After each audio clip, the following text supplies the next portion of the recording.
Oh, oh, sorry, my bad. No, no, no.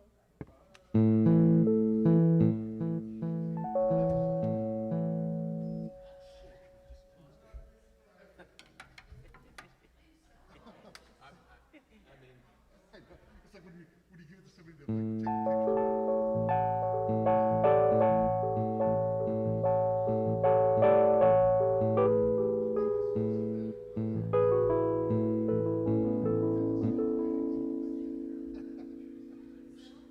there we go. How fast is this one? So it's kind of like a cooking club, but it comes. There's 2 beats per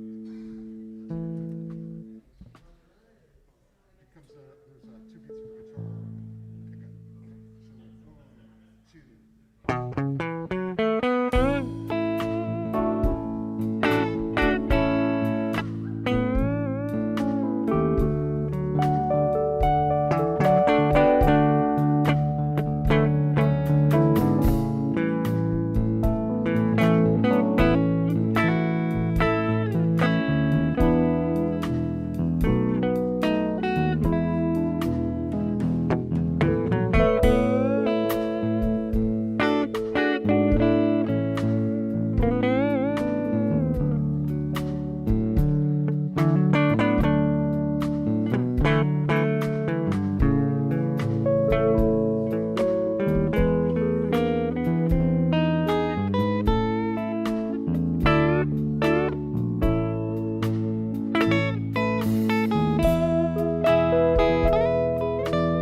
Can we hear it for our fabulous band?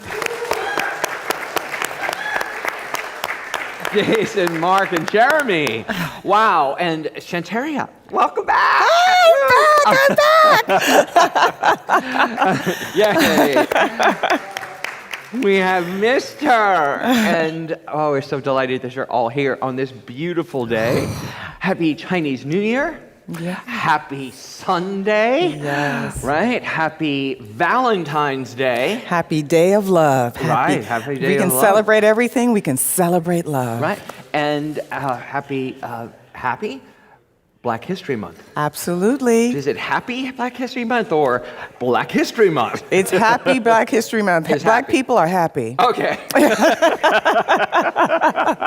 Finally. Yes. Right? No, finally we get a little bit of attention into what should be in attention all the time. Yeah. And you've noticed we've not said anything about it until this moment. And part of it is we've had internal discussions going, really it's time to move beyond Black History Month and talk about Black history all the time. Yeah, because right? I'm pretty sure I'm black all year long. Yeah. You know, yep. I'm not just gay in June. Right.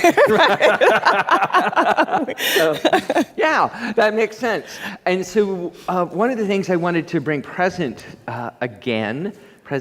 to us, is that like our logo here, the original Unity logo, the rising consciousness, the sun rising with wings, is consciousness and understanding is an evolutionary process. And Unity, just like all of us, didn't arrive here on the planet whole, awakened, and done. That it has been an evolutionary process. I've talked about this before from platform, but for many years at Unity Village, it was segregated. That black people, even when they were allowed into the ministerial program, weren't allowed to live on campus with their fellow students. It wasn't until the 1950s when a minister, Reverend Johnny Coleman, protested that because he was done with the hardships, done with the hardships imposed on her, that Unity Village finally relented and said, oh yes, we've been wrong, and they got her a cottage on grounds at which she could stay. A separate cottage on grounds with which she could stay. So even as they opened themselves in thinking they were doing the right thing, they kept her segregated, right? And it wasn't, even then, she wasn't allowed to swim in the pool. Oh. Right? And the steps towards understanding continue to this day. As many of you know, I sit on the board of Unity World Headquarters, and I am the chair of the board currently.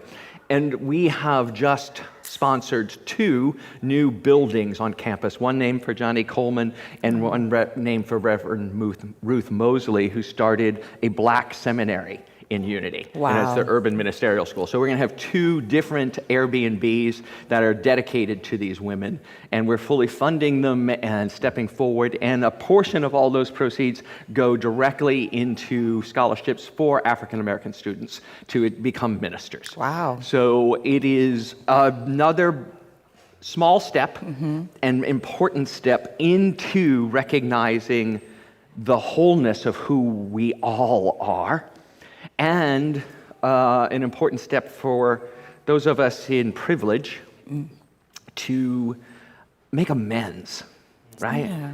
To consciously and purposefully make amends for what was done in our name. I didn't do it personally, I wasn't around for any of it, but we've also not acknowledged it. And we've even washed over and glossed over the history, saying, well, then we let her on campus. Right. Well, we let her on campus in a very specific way. Right. Right? And so until that's said out loud, until the awkwardness, and I know there's a lot of discussion in the world right now about, oh my God, I don't want my children to be uncomfortable learning our history. It's like, it was all right for the black children to be uncomfortable. Right. One of my favorite memes is Ruby Briggs. Ruby Briggs, right? You've seen it. I'll let you tell it then. Yes. Oh, well, she's coming out of the school with 2 federal guards behind her, and the meme says, if this child can endure discomfort segregating schools, your child can endure discomfort learning about it. So, Right. And it's not a punishment to learn things. Right? And I just want to talk about this is, honestly, it's not a punishment to learn our history. Right. It's an awakening to learn our history. and it's healing, Yeah. and it's Yeah. the start of healing Yeah. for all involved. And that's, I think, is what is often overlooked, that, discomfort leads to healing. Right, it leads to the discussions that leads to the courageous conversations that lead to the healing necessary for us all to really live, as we know in unity, as one. Yeah. Right? And one of my favorite authors, Eckhart Tolle, says the only way, when you're stuck in the mud, the only way out is to acknowledge you're stuck in the mud. Right? Mm-hmm. If you're pretending you're not stuck in the mud, you're not going to get out of it. Exactly. And I think there's a consciousness going around that people don't want to acknowledge the racial tension we live in. Right? Because, I get along. There's no racial tension. Right. You see? I have a black friend. I love that line. Right? I'm not racist. I have a black and to admit grandkid. that I love you. Right. And I still can have racist thoughts and behaviors.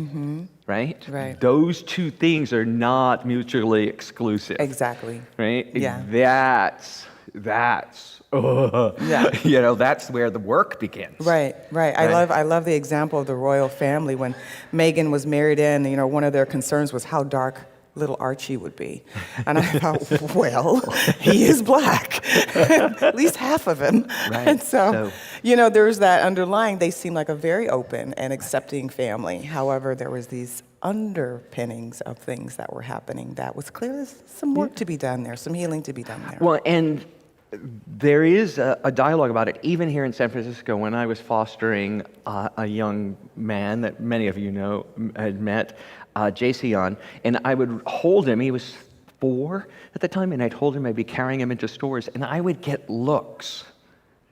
Because it wasn't necessarily evil looks, it was just shock that I was caring for him, and because he was a dark-skinned black child, right? And it was just interesting, even here in San Francisco, how we don't have those discussions all the time. Yeah. And I'm sure people wanted to ask me, right? Oh yeah, they did. So part of our work is to open up the conversation, to go, what's going on? Yeah. What is this? How's this all fit? Yeah. Only then does it become normal, right? Yeah. Let's normalize love. On Valentine's Day, what a conversation to have. Right. I love you. I love you. Let's normalize that. Yeah. Wonderful. So thank you all for being here today, whether you're online, hi everybody, or whether you're here in the sanctuary. We're delighted to share this service with you. And I'm particularly excited about it because I get to talk about one of my favorite subjects, prayer, right? And I'm going to go deep into some things of what we think about prayer. So let's start with music, as we always do. We have incredible music today.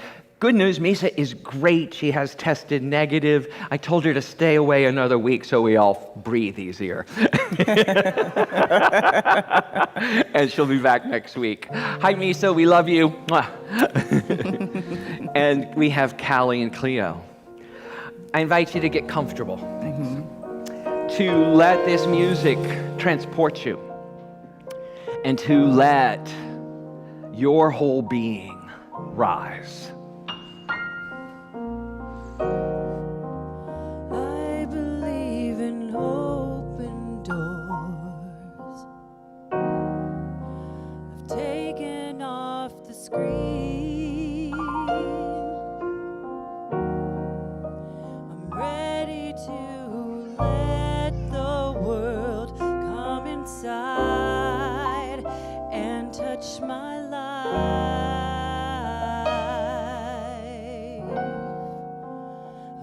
will no longer be defined by what someone else believes that I am. Now that I have dropped the weight, I am light as a feather. It's time to elevate.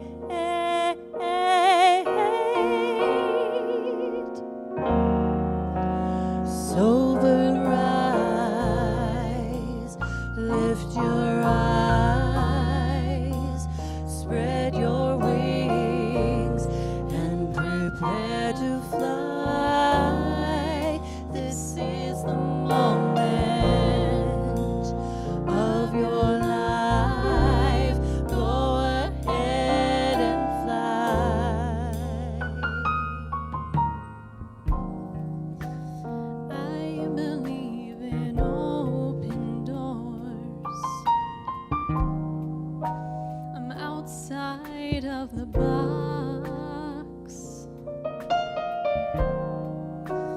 What did not demolish me simply polished me. Now the clearer I can see, I know where I wanna go. I am living in the flow. Now that I have dropped the weight, I am light as a feather. It's time to elevate.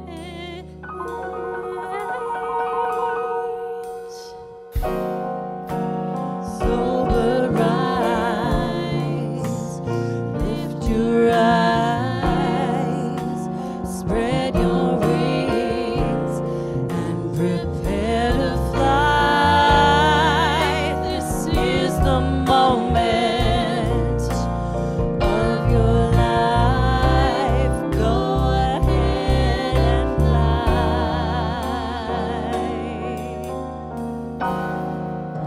Sober rise, lift your eyes, spread your wings, and prepare to fly. This is the moment of your life. Go ahead and fly. Go ahead and rise. Go ahead and rise. Yes. In this moment, in this breath, seated and anchored to the ground, we rise in consciousness, like the sun, winged, rising in this moment, rising and starting a new day, clearing away all that has been, so that we may see clearly what is. The wholeness, the presence, the divine love that is our life, the celebration of life itself, the wisdom of knowing I am that I am. I am whole. I am complete. I am divine. I am an expression of the living God. I am an expression of Spirit itself. And this day, this moment, this breath, we open ourselves to the cries. We open ourselves to the longing. We open ourselves to the desire of our heart. For that wailing is seeking something better, seeking love, comfort, wholeness. So we allow all of it to be, and know that in this moment, everything we need, just like everything Joshua needs, is being provided. And so it is. Amen. For those of you online who couldn't hear that, my son was at the top of the stairs screaming at the top of his lungs, longing to be with us here on platform. And so we made him part of our opening prayer and meditation. Shantaria. And beautifully, here we are. If you have a prayer that you, or anything that you need to hold an affirmative prayer with the prayer chaplains, please submit a request online. If you're online, if you're here in the sanctuary, right after service, you can meet with a prayer chaplain right here in the sanctuary. And, you know, not least, we have our spiritual connection cards. If you're online, you can click the button, spiritual connection cards, and you will be able to complete that. Let us know that you're online, that you're present with us. For those of you here in the sanctuary, even if you're members and we know who you are, please fill out the spiritual connection cards. They are right here in your program. And later on, we're going to turn those over and go through the spiritual practices. But if you don't have a program, please just raise your hand and we'll get one over to you right now in the sanctuary. So you can, and for first-time guests, we have magazines. We have Little Love for you out there on the table. Please let us know who you are. We will also, if you're online, send you something. In the mail. You know, we are all about love here. So, you know, this is our month. This is our holiday. So, yeah. Thank you. And first-time guests also, we do it electronically. So if you want your gift electronically and you just give us your email address, that's fine too. We'll send it to you that way. We love that. Good. Next slide. Oh, so now it's time for community singing. At home, I invite you to get up out of your chair or out of the bed, and if you're driving, just listen. But if you're not, to stand and sing with us one of my favorite songs, Down in My Soul.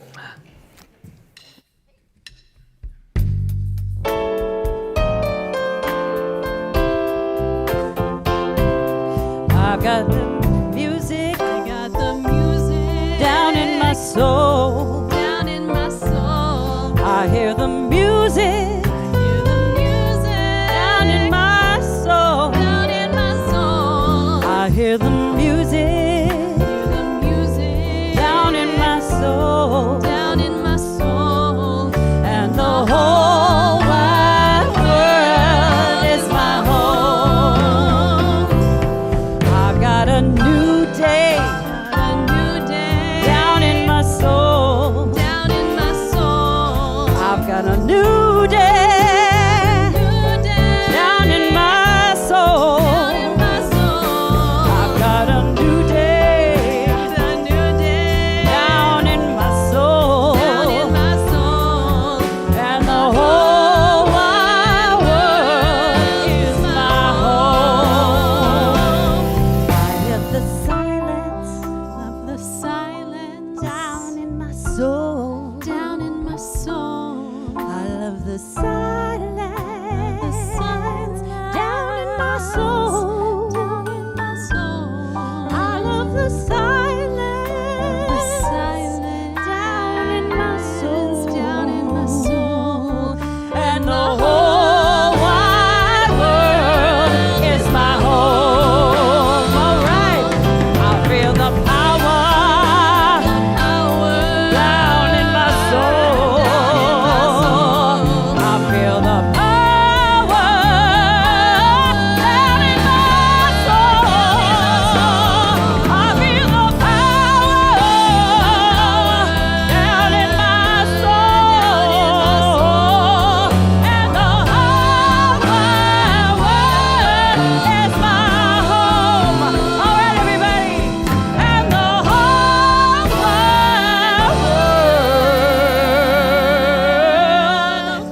invite you to stay standing and greet each other with a handshake or a hug. Happy Sunday. Go downstairs? Yeah. That's a speaker. Yeah, here you go. I gotta give you your daddy now.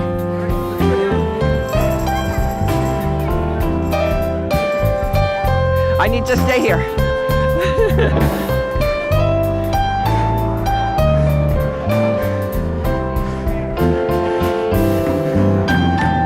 Excuse me 1 second, I'm gonna borrow him.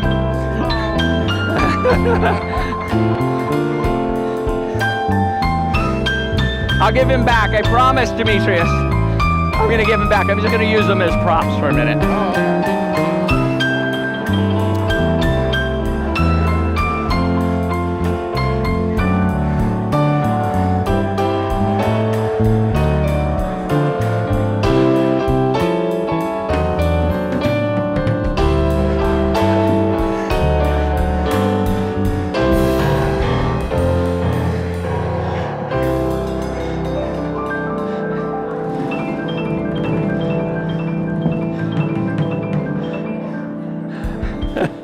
All right. All right, everybody. Welcome to everybody online. If I haven't had a chance to say hi to you, I'll say hi after. So glad to see you and glad you're here with us. I am holding two of the comfy animals, two Mickey and Minnie, that were just brought into us. And I'm so delighted that Mickey and Minnie are here with us. Earlier with Chantaria, I was talking about Jason, our foster kid that we had for a year. And Jason, JD and I picked up from the police station, right? One evening, I don't even remember what day, there was a weeknight, and we got the call, and we said, certainly, we'll go pick him up, because that's where he was. And we brought him into our car, and into our little soccer mom car, our minivan, and Roma was in the back seat, and they started holding hands immediately, and he walked into a house filled with comfy animals. But in his case, there was no person from Child Protective Services there. He was at the police station, because there was an intervention with his mom, and that's how it happened. We collect teddy bears. And we give them to Child Protective Services, so when a child, for whatever reason, has to go into foster care system, that there's something they can hold on to that is filled with love and caring as they journey through that. Jason went back to his family and to his mom. And his year with us, I will never forget. And I hope he never forgets how much he was adored by this community and by all of us. But this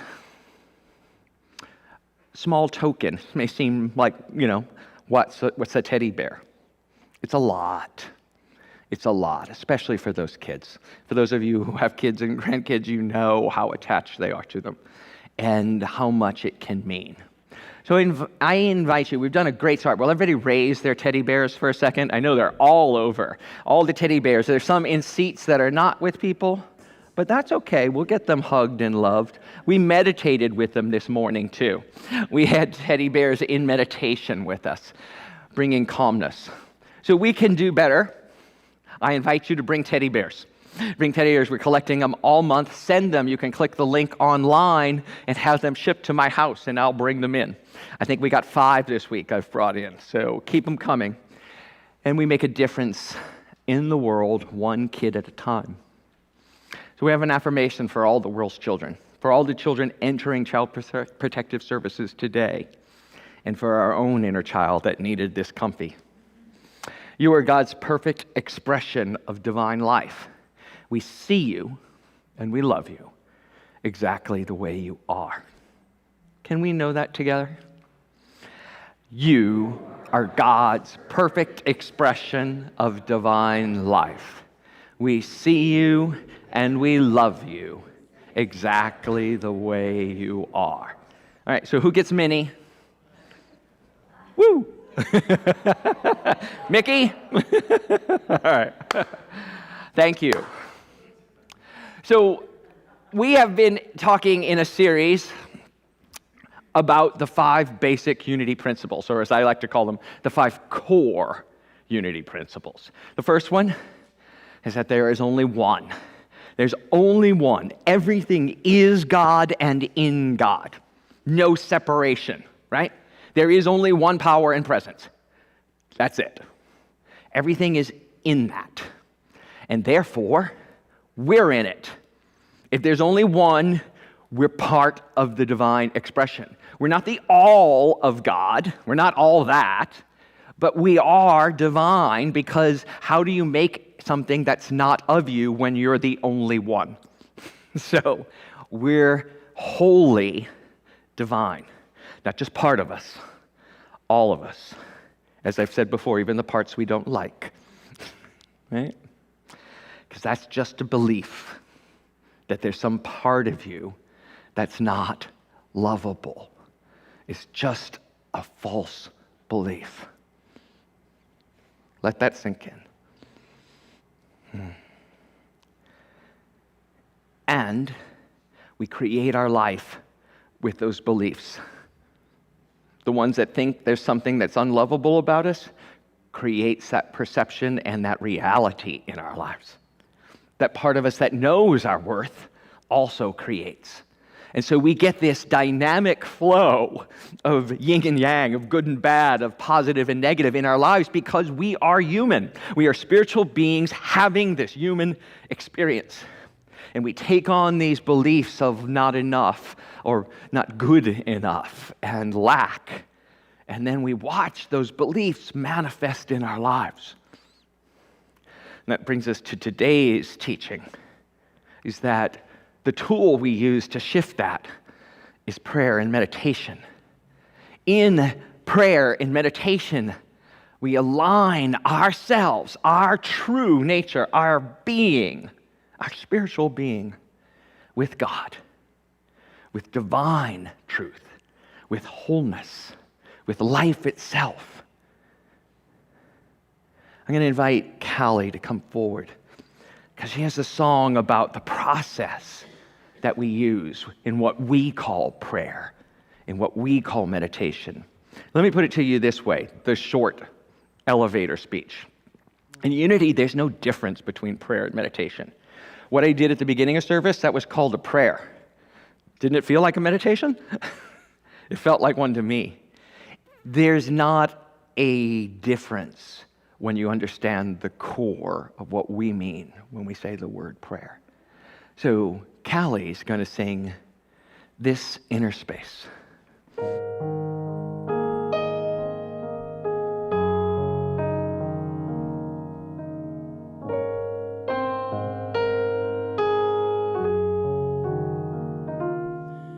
This inner space has the power to set us free. It's the cavern of creation and the truth of you and me. This inner space, an eternity of time. It's the moment of the holy now and the allness that is mine.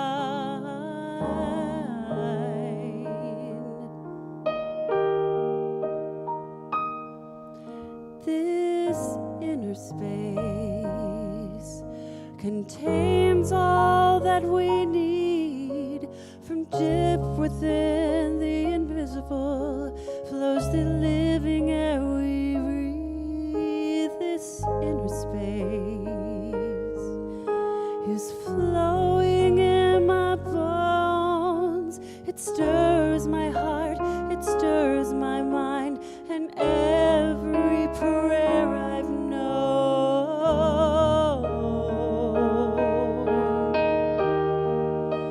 And I say, breathe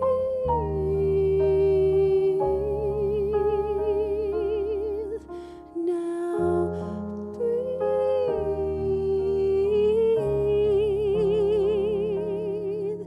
just breathe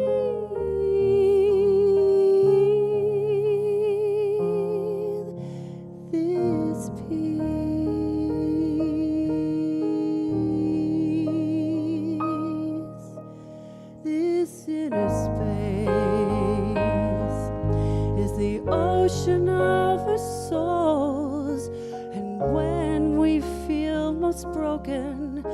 The truth is we are whole. This inner space connects us one to all, and though it would never push it, we'll break down every wall.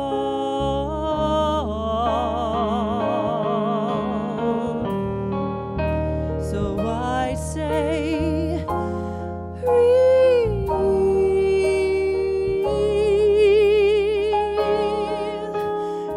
just breathe,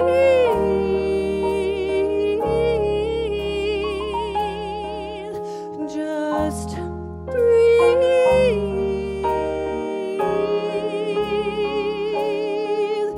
this peace.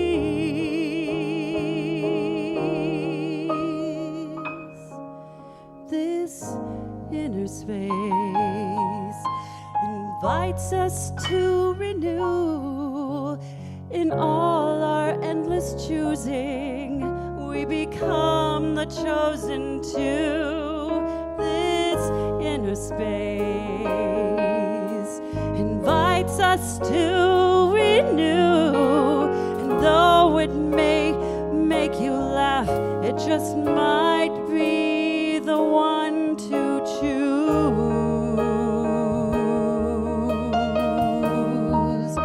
So I say, breathe,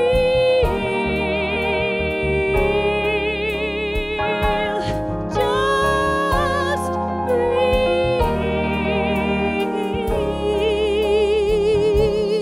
Now breathe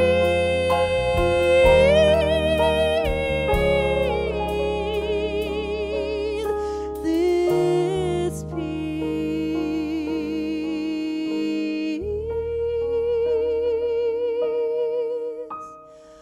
of this inner space.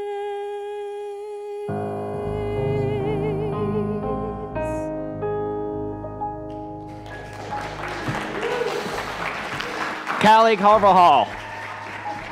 Thank you. You're welcome.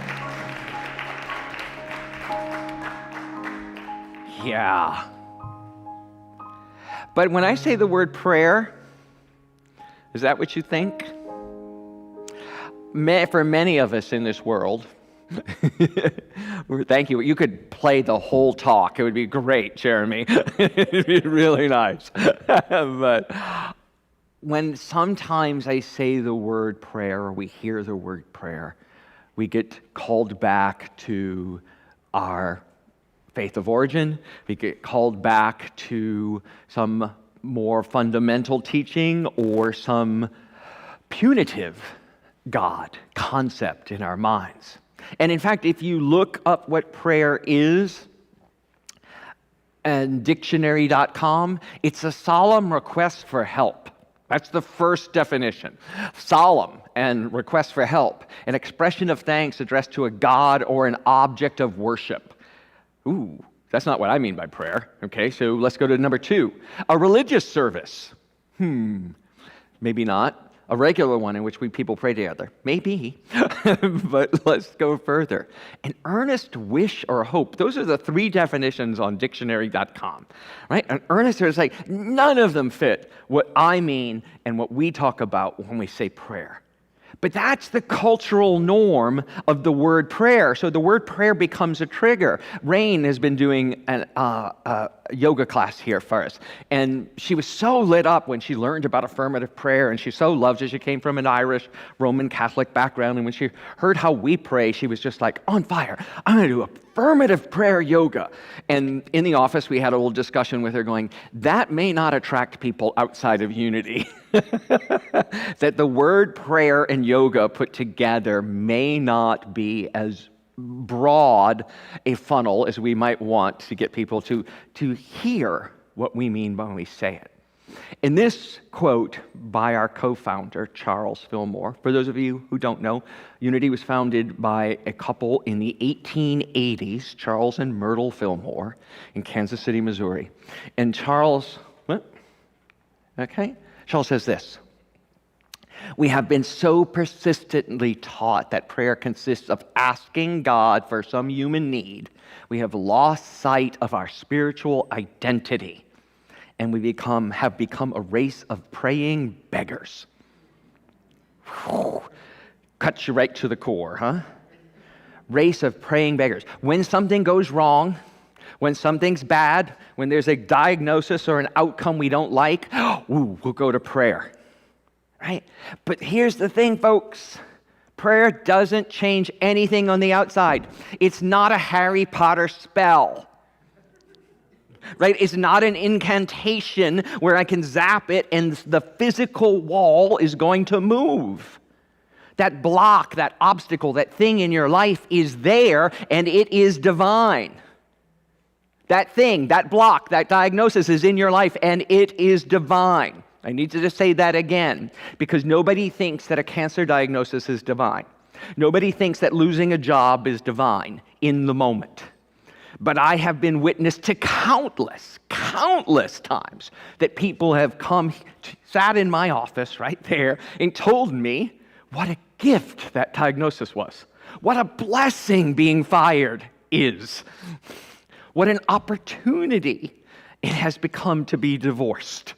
Oh my God, if I had stayed with them, I would have never met so-and-so. I would have never done this. But in the moment, it feels insurmountable, and we have to take it to prayer. I'll say it again. Prayer does not change things on the outside. What my understanding and what Unity teaches about prayer is that prayer changes us so that we are ready for the circumstances on the outside. Prayer is an internal mechanism of adjusting our own consciousness so that we can soar, rise, fly over mountains, obstacles, diagnosis. That's the power of prayer. And it's not beseeching or begging or demanding. It's knowing. It's knowing our first principle. There's only one presence and one power in the universe and in our lives. God.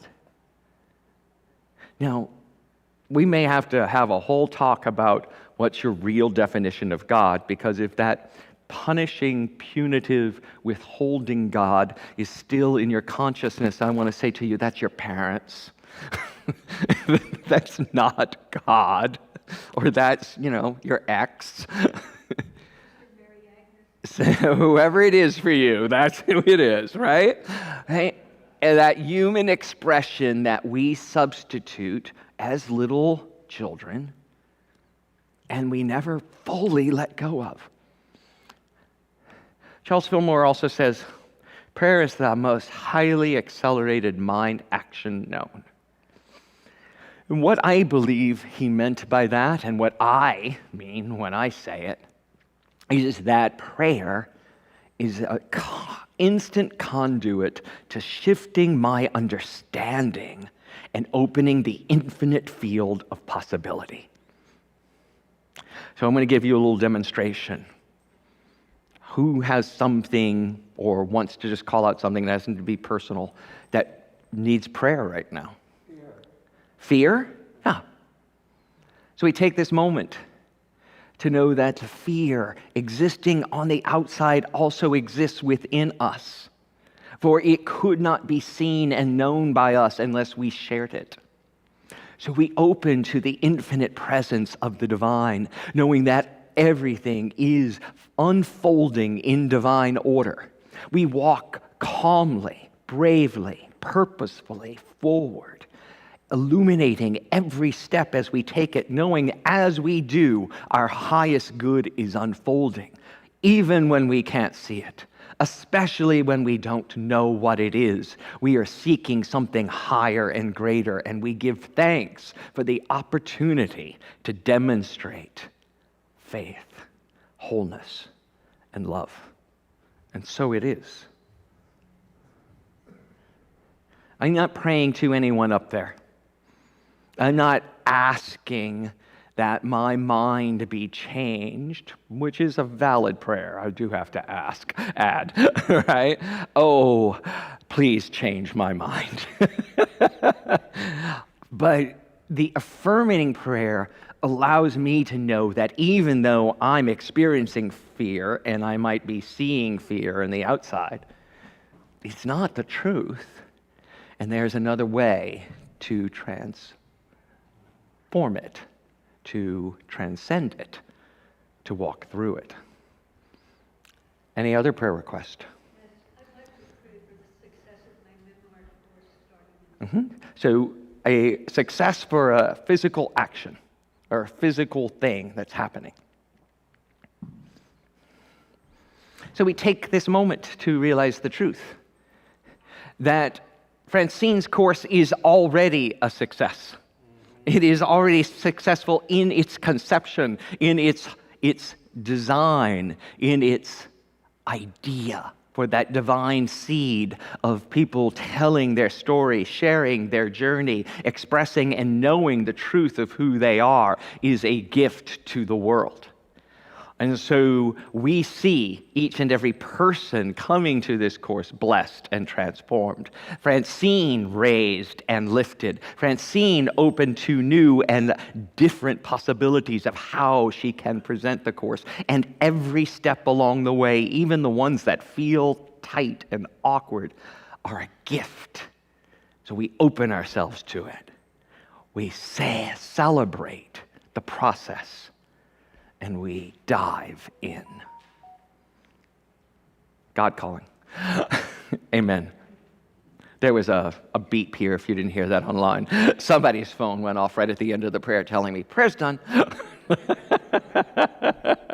Anything else? Yes. My mother's house that I inherited So just, what's the core? What's the core? being destroyed, the house being destroyed. So what's the core of the prayer? Are we going to pray for a house to be destroyed? No. So, right. So what is the prayer? For me to let go and heal from feeling devastated and my house being desecrated. Okay. So you hear the difference. There was a story. I can do this. She's a prayer chaplain. Okay. So I want you to understand. She understands the process, and she's in the midst of it. So it may seem harsh what I'm doing to her, but I want you to understand. She was telling the story of pain and destruction. And I kept asking her, what's the prayer request? Right? What's the prayer request? Because we keep telling the story sometimes that becomes the prayer. And this is a great, if I can use this, Lucinda. We pray all the time, folks. Even though I'm calling this prayer right now, every word we say and every word we utter is a prayer. They're powerful and they're formative.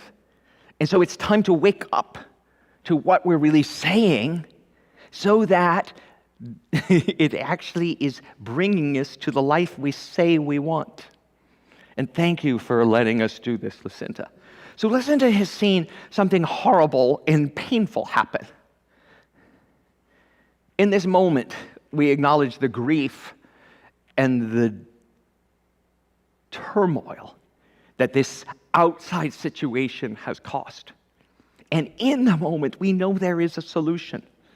That angels are rushing to the moment that life itself is unfolding because destruction, chaos, all lead to order and rebirth.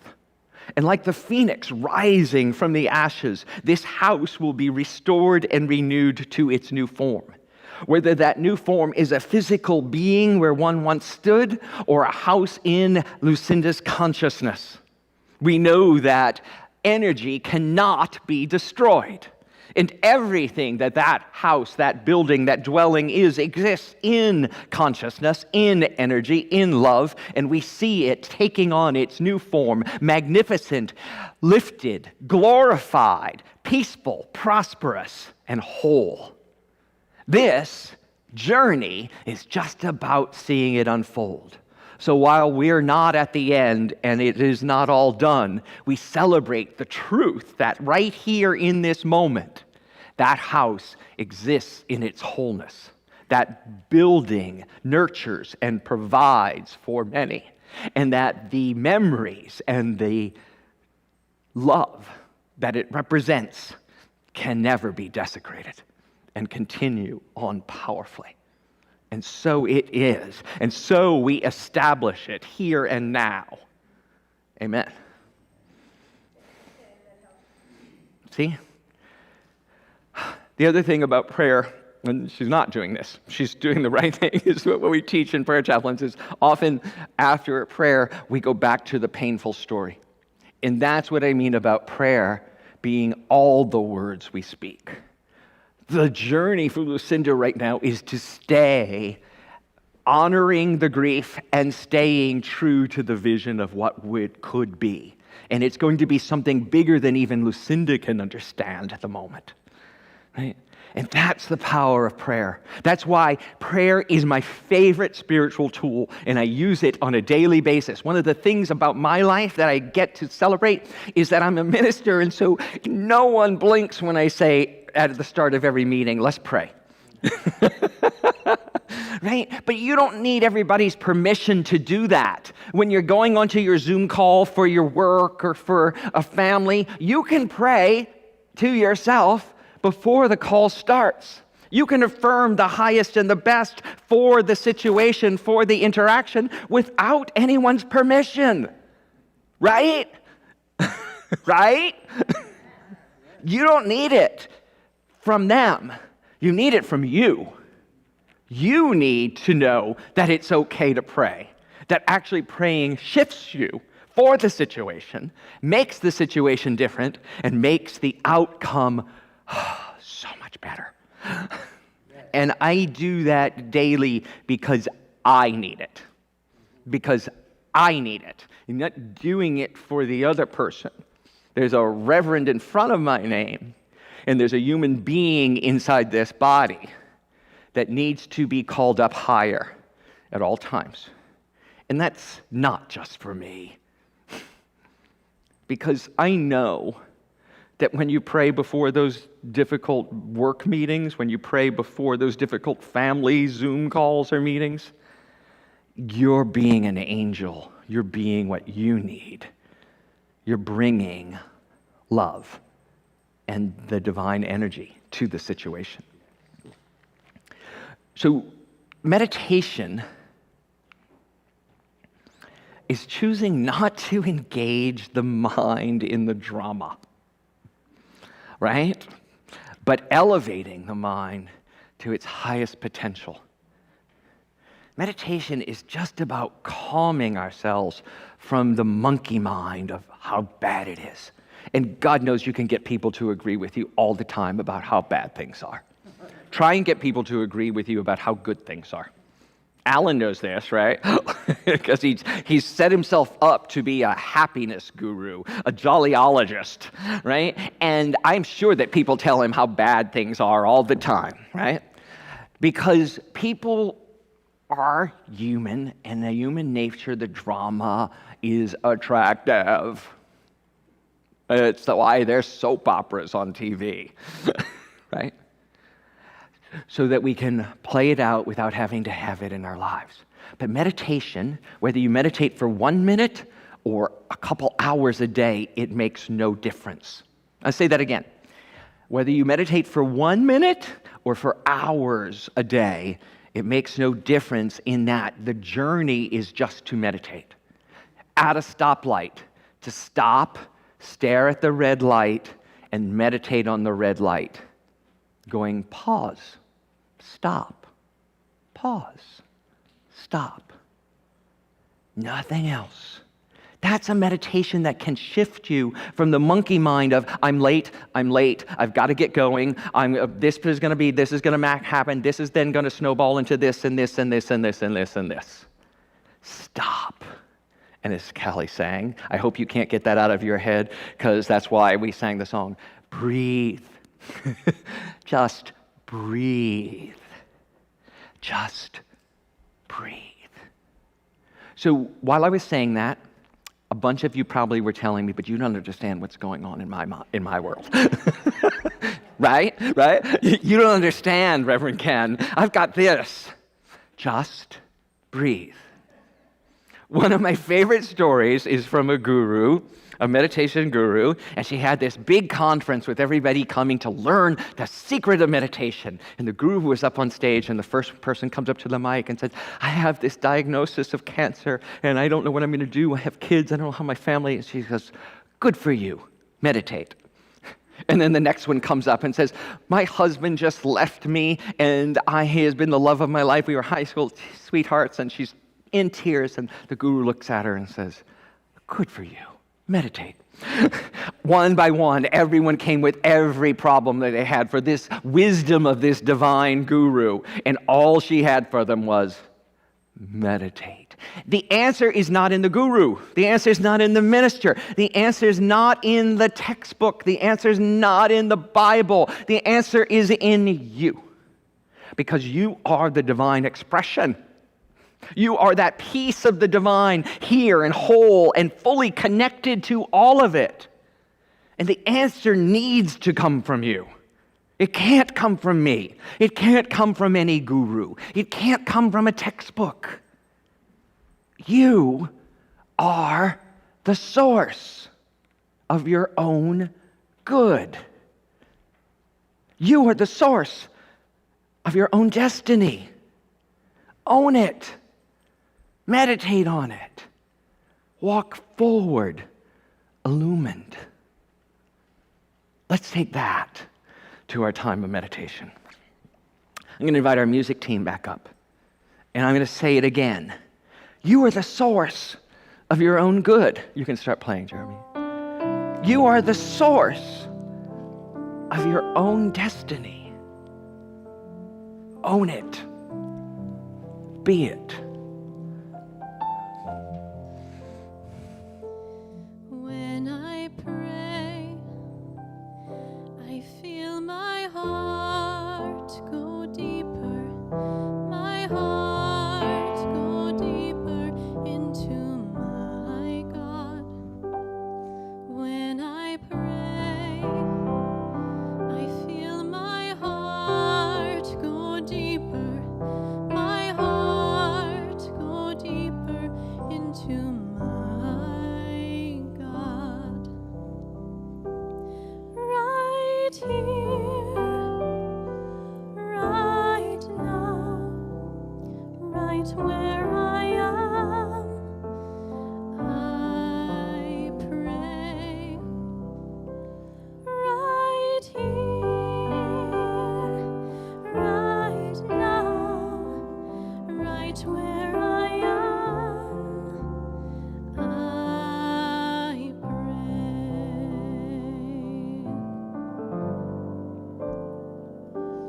When I pray, I feel my soul go deeper, my soul go deeper into my God. When I pray, I feel my soul go deeper, my soul go deeper into my God. Right here, right now, right where I am, I pray. Right here, right now, right where I am, I pray. Here I am. I pray. No matter what's going on, no matter what seems to be happening on the outside, I'm praying. So I invite you to take a deep breath, to just breathe into this moment, into this existence. For your life right now, as you are experiencing it, has been brought to you by the consciousness you hold. You are the magnet that is bringing all of this for your demonstration of wholeness. Breathe right now as you know that this obstacle, this challenge, this thing before you is here for you.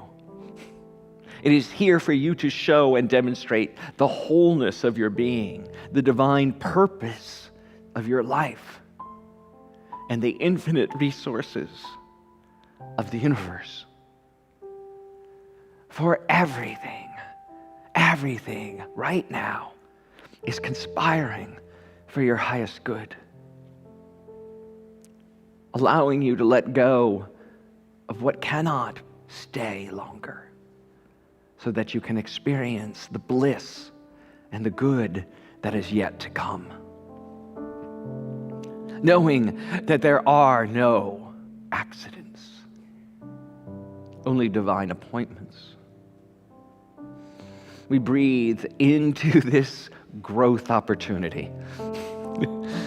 However we want to resist it, we can breathe into the growth opportunity and step up to be bigger than we ever imagined, to be more loving than we ever thought possible, to forgive what seemed unforgivable.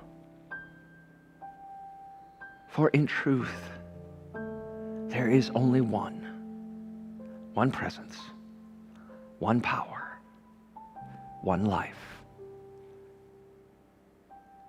And so we take that into the silence.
Grateful for this opportunity. We now forgive. We forgive all that has been done to us. We forgive all that has been done not thinking of us. We forgive ourselves for holding on to the pain for too long, for nurturing the resentment for way too much time.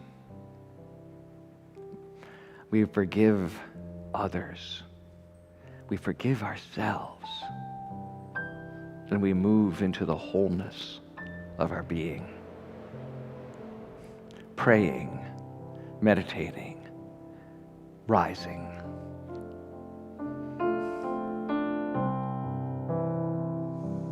When I pray, I feel my love go deeper, my love go deeper into my God.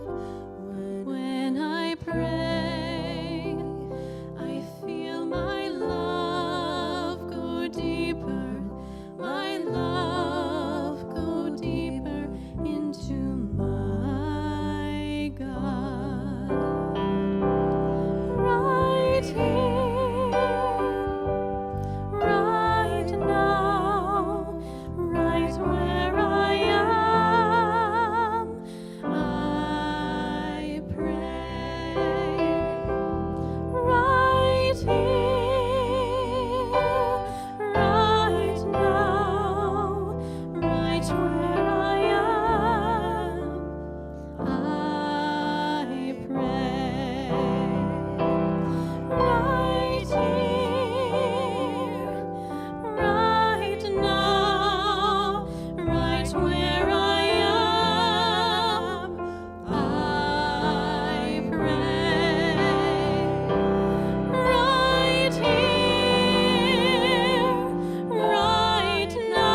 Thank you so much, Reverend Ken, for a beautiful meditation.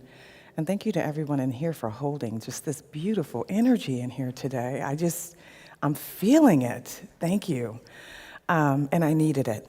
Who knew, right? So here we are in our time of spiritual connection card. You all have one of these. Flip over it's on the other side of your spiritual connection card. Here are the spiritual practices, not connection cards. I was too deep in my meditation. So here we have, if you're online, you can click on the button which says spiritual practices, and you'll see these online, and we'll be able to read them along with us. So our first practice is, as Ken said, every word you speak is a prayer. Observe the prayer of your unconscious mind, because every word is a prayer. Use your affirmative voice to shift your experience. Speak in what you want to happen, not what you're afraid of. Speak to your future self. Be present to the mind and present to yourself. Because then, awareness, you're aware of what you're thinking. And if you're aware of what you're thinking, you can actually change it. And of course, how do you get all this into that yummy, good place in your life? Through meditation. Just do it every day. As Ken said, 1 minute or 1 hour. Depending on how deep you go, you can change anything. So, we are going into, I know, time of giving and receiving, and I'm going to invite Ken back up here. I have it actually up here, Ken. Oh, great, thank you. That was our plan. So this is our time of giving and receiving. So if you're here in the sanctuary, there's envelopes in the seat in front of you. You can also text Unity SF to 44321. You can do that online. You can do that here in the sanctuary as well. You can also send us a check to 240 Page Street. And what I'm going to invite you into also is that there is just no, and the baskets will come around shortly, there's no gift too small and no gift too large for our ministry. Trust me, we can hold it and handle it and be good stewards of it. Yes. So if you want to leave us $40 million, thank you. And we affirm that. We affirm that, absolutely. So there's lots of ways to do that, and to tell why she gives $40 million a year to Unity San Francisco is Shantaria. That was an affirmation I'm for you. affirming that. Yes. So basically, where do I start? I remember when I first came here to Unity, and a lot of people think that, prosperity is money. I happen to think prosperity is love, self-love. And I remember the first person who came up to me down in the community room, that was actually when we moved here, was Reverend Deanne. And I was going through it. I think I've told you the story how I was sitting in back of the sanctuary crying for like the first 5 Sundays I came here. And she came up to me, she gave me this really beautiful long hug, and she said, "What if you need anything, I'm here for you." And I thought, oh, I'm home. I'm home. And so just that small act of giving from Reverend Deanne shifted the entire course of my life. I actually don't even recognize my life from that day. It's not just financial. It's the amount of self-love I've been able to discover. Well, we all know it as children, right? So really, it's rediscovering it. But the beauty of that is that our affirmation, as I give, I receive, I actually begin to morph into who that is, into what that is in physical form. And so through all the courses, all the crying, all the stress, I'm here. And so that's why I give. Because I want that journey to continue. I know it's not a destination. I may be here right now, but as Ken affirmed just a few moments ago, I may be $40,000 here in the future in terms of donations. I want to see if I can get there. That's the fun part of life. You can just, let me see if I can get there. And so I'm going to try. We'll see. I'm going to give it a try. So we have an affirmation. Yeah. Oh, did you No, want to? no, go ahead. Okay, so we have an affirmation. It's, I give with abundant love and joy. As I give, I receive. Yes. Can we all know that together? I give with abundant love and joy. As I give, I receive. And so it is. So it is. So we have a couple announcements here. Join us for Sunday service. We are open, and as you see, we are and online for those of you who are watching from a distance. We are open. We still are requiring vaccination here for the sanctuary. This is the requirements of the city of San Francisco that we follow. But the city is relaxed it enough that those of us who are boosted and in the sanctuary can go maskless. So not only do people on platform do self-tests every week, but those of us in the sanctuary can choose to wear masks or not. So if you'd like to come and join us, we'd love to have you. And if you're online, we love having you there too. So any way you're joining us, great. Oh, yeah. Yes, become a member. So one of the things I did, I think my second year here, is I became a member. And I didn't know what that meant. But I do now. And it's a wonderful way to give of your time, treasure, and talent. Yeah. Well, also membership is ownership. Absolutely. Right? So when you're a member of Unity San Francisco, you are one of the owners of Unity San Francisco. That comes with all the privileges and responsibilities of ownership. Yeah. But it is a commitment, and this is our year of commitment. So if you've been attending regularly and have never become a member, I invite you to think about that. And if you want to commit to becoming a member, an owner, a caretaker of Unity San Francisco. Thank you. Yes. There's information downstairs you can sign up. Also, all of you who are members, you must renew every year. It's in our bylaws.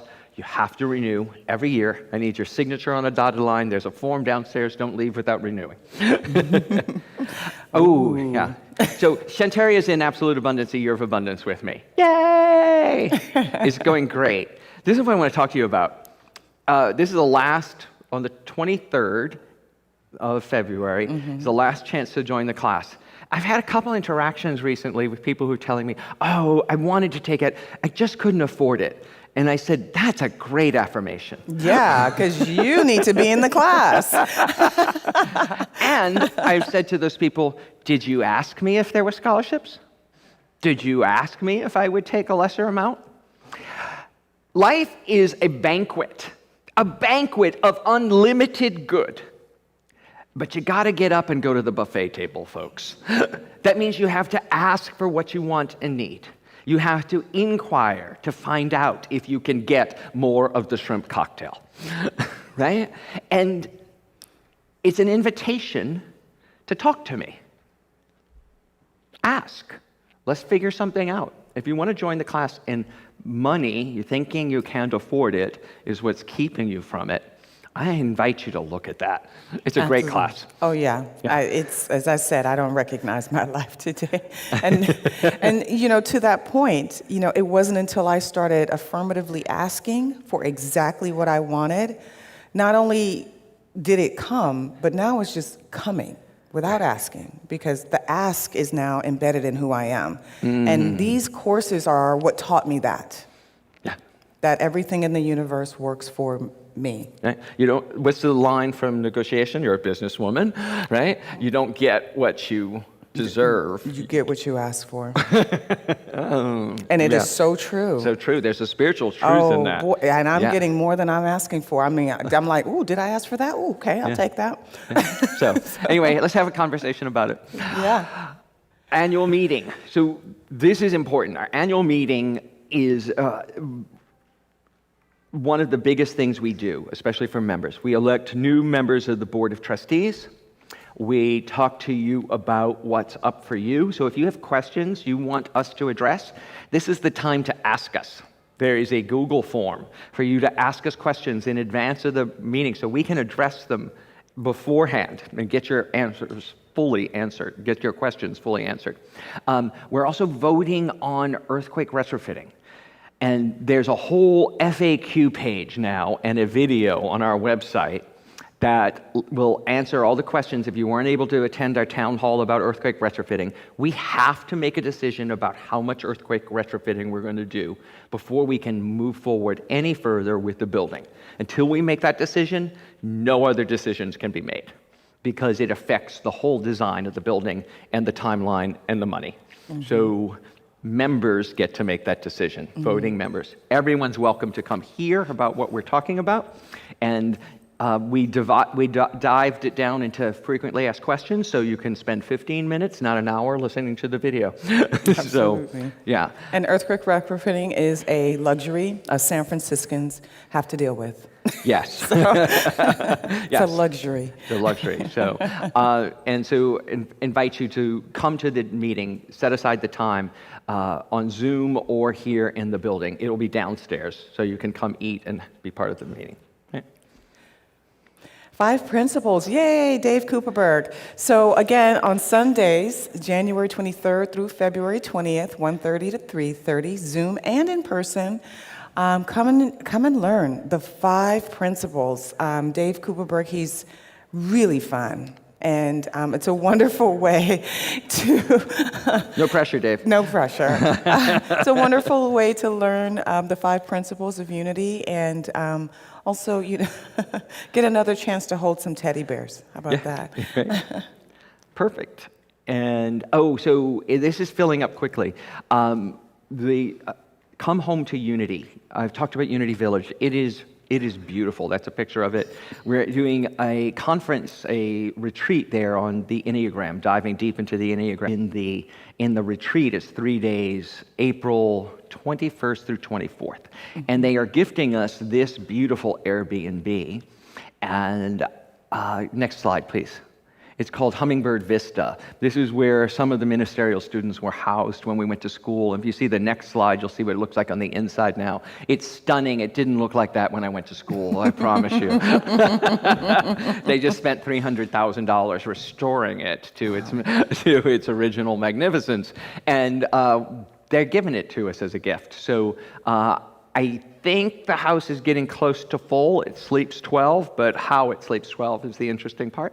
And there's also a hotel on ground. So there's more room for people to join. See me after, and I'd love to see you at Unity Village with me. Yeah. Hey. Quantum living, no one and nothing is against you.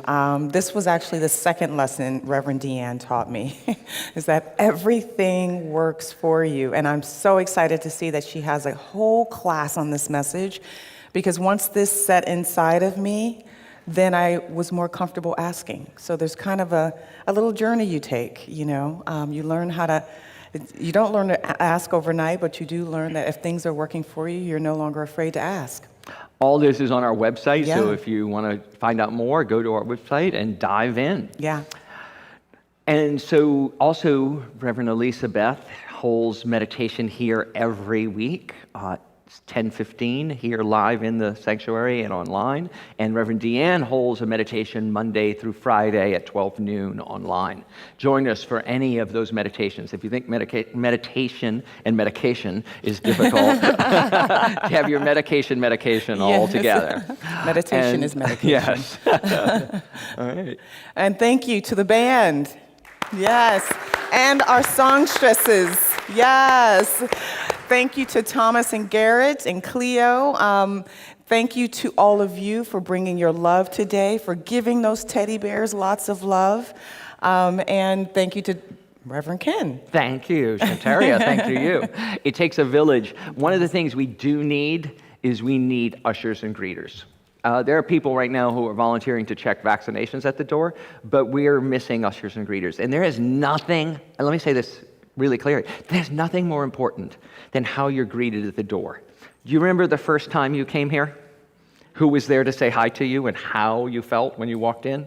You might have said, these people are weird. They're way too happy.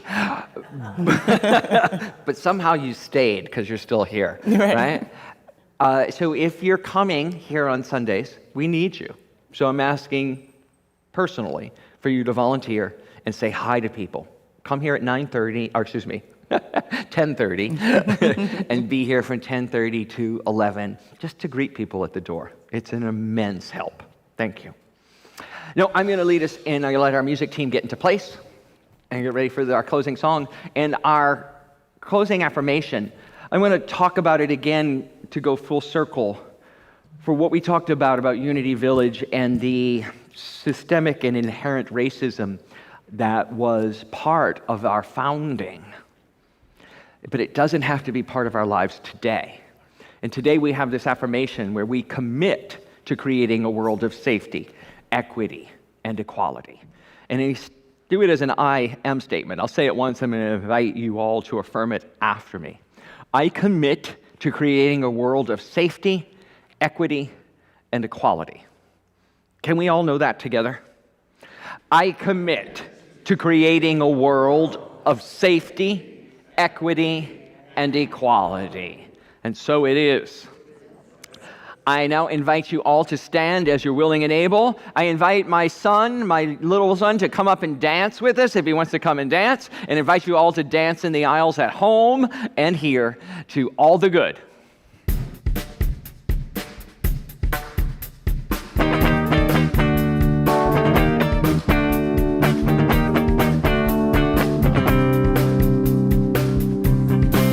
I cannot do all the good that the world needs, but the world needs all the good that I can do.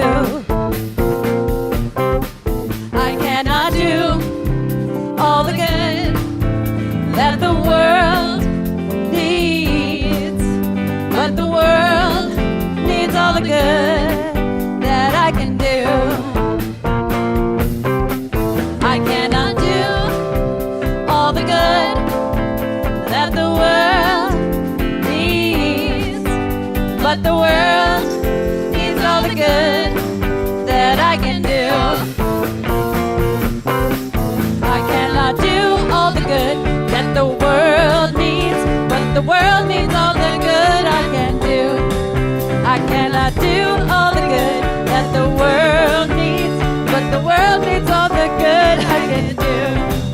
I cannot do all the good that the world needs, but the world needs all the good I can do.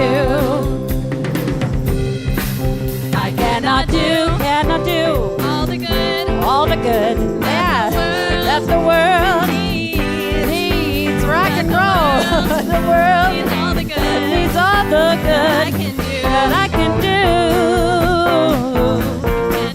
I cannot do all the good that the world needs, but the world needs all the good that I can do.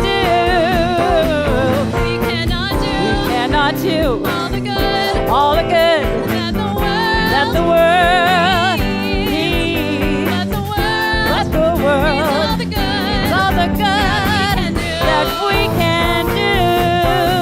I cannot do all the good that the world needs, but the world needs all the good I can do. You cannot do all the good that the world needs, but the world needs all the good you can do. We cannot do all the good that the world needs, but the world needs all the good we can do. 'Cause the world needs all the good we can do. 'Cause the world needs all the good we can do. Woo!